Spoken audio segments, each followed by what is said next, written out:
For me, being an entrepreneur has always been a way of rebelling against my parents. They wanted me to become a doctor or a lawyer and so on, and having my whole life mapped out for me just never really sat well with me. My name is Tony Hsieh. I'm the author of Delivering Happiness and the CEO of Zappos.com.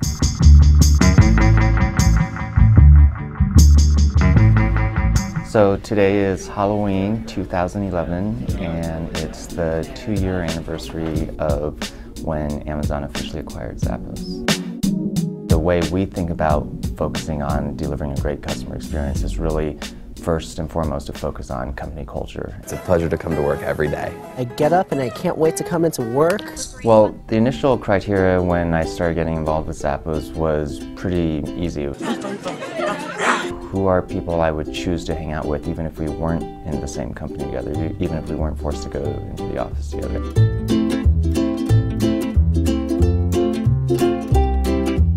In fact, culture is the #1 priority of the company, and our whole belief is that if we get the culture right, then most of the other stuff will just be a natural byproduct of that. A company's culture and a company's brand are really just two sides of the same coin.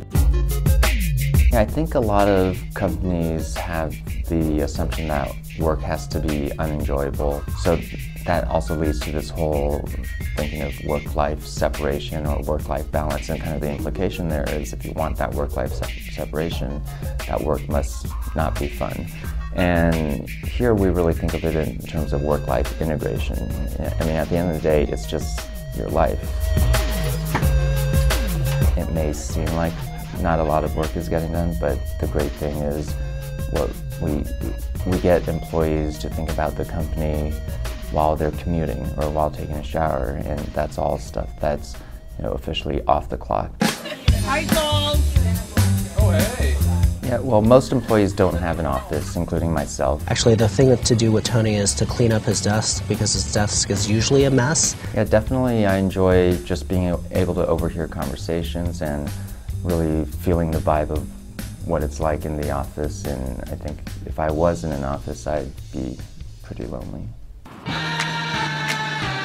We announced about a year ago that we're taking over Las Vegas City Hall, and it actually is in this area of downtown Las Vegas that most tourists don't know about. As we started thinking about our campus design, originally the motivation was let's get everyone under one roof and then have room to expand upon. And we started thinking maybe instead of building campuses the way Google or Apple or Nike build campuses, where there's a lot of great amenities, but it's very insular and not really connected with the community, let's actually build a campus where the campus just blends into the city and vice versa, and you can't really tell where it begins and ends.